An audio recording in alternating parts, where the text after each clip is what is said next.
বিসমিল্লাহিররহমানিররহিম। বহুদিনের স্বপ্ন তুমি, ওগো শিক্ষাগণ, হৃদয়ের মাঝে থাকবে তুমি, নেই তো অবক্ষয়।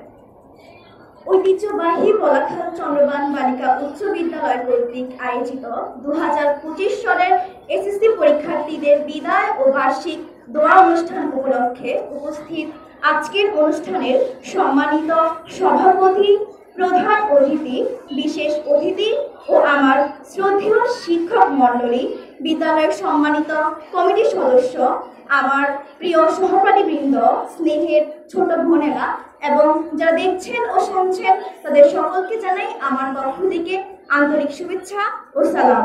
আসসালামু আলাইকুম। আসলে আজকের এই দিনটা আমাদের সকলের কাছেই বেদনাবিদুর।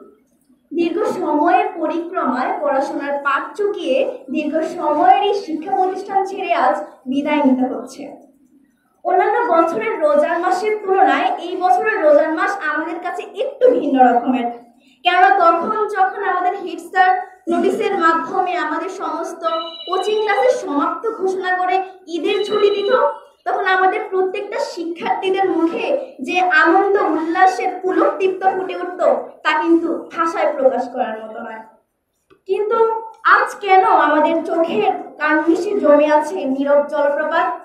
কেন হৃদয়ের মাঝে ফেটে উঠছে নীরব কাতরতা? কারণ আজ আমাদের বিদায় অনুষ্ঠান। সময় চলে যায়, শুধু স্মৃতিই রয়ে যায় যত। চক, ডাস্টার, ব্ল্যাকবোর্ড, সারি সারি বেঞ্চে সরবর কোলাহল, ধুলো জমা বই, সবকিছুই হয়ে যাবে স্মৃতি। আমার মনে পড়ে আমি যখন প্রথম এই বিদ্যালয়ে হাঁটি হাঁটি পা করে নতুন জামা পরে বই খাতা নিয়ে এসেছিলাম, বুক ভরা স্বপ্ন ও মন ভরা ভয়। আমি ভেবেছিলাম এই বিদ্যালয়টা হয়তো আমার কেজি স্কুলের মতো হবে না, বিদ্যালয়ের শিক্ষকরা আমার কেজির শিক্ষার্থীদের মতো হবে না। কিন্তু সময়ের পরিক্রমায় আমি ভুল প্রমাণিত হই। কেননা আমার এই শিক্ষকরা যেভাবে আমাকে স্বপ্ন দেখিয়েছে এবং স্বপ্নের পিছনে ছুটে চলার উদ্যম জাগিয়েছে, তার জন্য আমি আমার শিক্ষকদেরকে অন্তরের অন্তঃস্থল থেকে ধন্যবাদ জানাচ্ছি। আমার গণিত টিচার শাহাদাত স্যার একদিন ক্লাসে একটা কথা বলেছিল যে পৃথিবীতে বাবা মার পরে শিক্ষকরাই একমাত্র মানুষ যারা অন্যের সন্তানদের জন্য চিন্তা করে, যারা অন্যের সন্তানদের ভালো চায় এবং তাদের জন্য ভালোর জন্য দোয়া করে। আমি বিদ্যালয়ে যাওয়ার পর আমার সব টিচারের এমন এমন কিছু জিনিস হৃদয়ে স্মৃতি করে রেখেছি যা ভেবে আমি আমার জীবন কাটিয়ে দিতে পারবো। যেমন আমার হাসনা ম্যাডামের সাথে ঢাকায় যাওয়া, শঙ্কর স্যারের সাথে কুচকাওয়াজ করা, অ্যাসেম্বলির সময় লাইন বাঁকানো নিয়ে শঙ্কর স্যারের কাছ থেকে বকা খাওয়া, শরীফ স্যারের সাথে স্কুলের বিভিন্ন কার্যক্রমে বিভিন্ন জায়গায় যাওয়া, খাওয়া দাওয়া করা, জাকির স্যারের দরজার পিছনে শাস্তি দেওয়া ঢুকিয়ে, সাইফুদ্দিন স্যারের অতিরিক্ত লেখানো, আইডিন ম্যাডামের পিটুনি এবং আব্দুর রহমান স্যারের বিভিন্ন প্র্যাকটিক্যাল নিয়ে যে মজা, জিল্লু স্যারের বেশি বেশি বাসার কাজ দেওয়া, মৃত্যুঞ্জয় স্যার থেকে বিভিন্ন জিনিসের অভিজ্ঞতা পাওয়া, ইলিয়াস স্যারের সাথে থেকে মজার মজার গল্প, এই যে এত এত স্মৃতি আপনারা আমাদেরকে দিয়েছেন, এটা ভেবেই কিন্তু আমরা আমাদের শিক্ষা জীবনে যে অধ্যয়নরত আছি এটা ভেবে আমরা পুরো জীবনটা কাটিয়ে দিতে পারবো। যদি মনের অজান্তে কখনো আপনাদের মনে কষ্ট দিয়ে থাকি তাহলে ক্ষমার চোখে দেখবেন। কেননা আপনারা যেভাবে আমাদের নিজেদের সন্তানের মতো এখানে গড়ে তুলেছেন, তেমনি আমরাও আপনাদেরকে নিজেদের পিতা মাতার সমতুল্য মনে করে গড়ে উঠেছি। এই চন্দ্রবান আমাকে অনেক কিছু দিয়েছে। এই চন্দ্রবান আমাকে জীবনে সফল হওয়ার স্বপ্ন দেখিয়েছে, আর সেই সফল হওয়ার পিছনে উদ্যম জাগিয়েছেন আপনারা। তাই আপনাদেরকে আমি আমার হৃদয়ের অন্তঃস্থল থেকে ধন্যবাদ জানাচ্ছি। আমি আমার শিক্ষা জীবনে এই চন্দ্রবানে দুইজন প্রধান শিক্ষকের সাক্ষাৎকার পেয়েছি। প্রথম ছিলেন আমাদের মোহাম্মদ দেলাওয়ার হোসেন স্যার, যার সাথে আমরা দীর্ঘ 3টি বছর কাটিয়েছি এবং তিনি আমাদেরকে যেভাবে গড়ে তুলেছেন তার জন্য স্যারকে অনেক ধন্যবাদ। স্যার বলেছেন যে পড়ালেখাও করতে হবে, মানুষের মতো মানুষও হতে হবে। স্যারের সেই বাণী আমার আজও মনে পড়ে।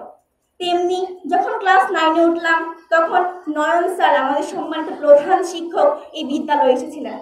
ভেবেছিলাম স্যারের সাথে হয়তো আমাদের তেমন বন্ধুত্ব সহ সম্পর্কটা গড়ে উঠবে না, কিন্তু স্যার যেভাবে আন্তরিকতার সাথে আমাদের সাথে বন্ধুত্বপূর্ণ সম্পর্ক দিয়ে ধরিয়ে তুলেছে, তার জন্য স্যারের কাছে অনেক অনেক দোয়া চাইছি, যেন স্যার আমাদেরকে দোয়া করুন যেন আমরা ভবিষ্যতে মানুষের মতো মানুষ হতে পারি।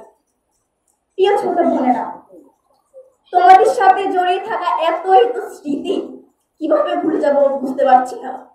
কেননা স্কুলের বিভিন্ন কার্যক্রমে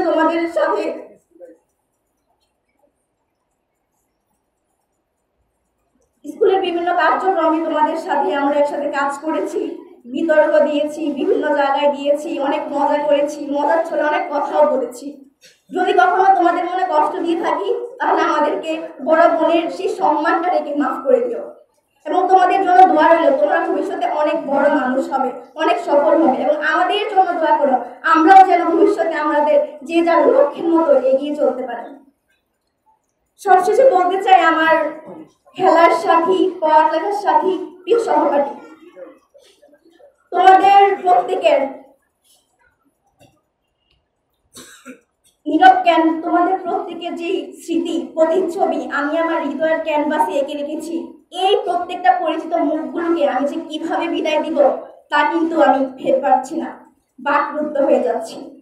তোমাদের সাথে প্রথম থেকে যেভাবে আমরা সবাই মিলে ক্লাসটাকে পরিচালনা করেছি, ভালো করে পড়ালেখা করেছি, এবং সবচেয়ে বেশি যদি তোমাদের কিছু আমি মিস করি তাহলে হচ্ছে গ্রুপের ঘন্টা নিয়ে আমাদের মধ্যে যে কথার কাটাকাটি হতো, কে নিচে যাবে, কে আজকে ক্লাস করবে, এগুলো নিয়ে যে কথা কাটাকাটি হতো, এটা কিন্তু আমি সবচেয়ে বেশি মিস করবো। আর মিস করবো যে একজনের নামে একজনের নালিশ দেওয়া, কে কার নালিশ থেকে এগিয়ে যেতে পারে, এই যে একটা কম্পিটিশন আমাদের ভিতরে ছিল, এটাও কিন্তু আমাকে কাঁদায়। যাই হোক, পরিচিত তোমাদের অনেক ধন্যবাদ এত সুন্দর স্মৃতি দেওয়ার জন্য।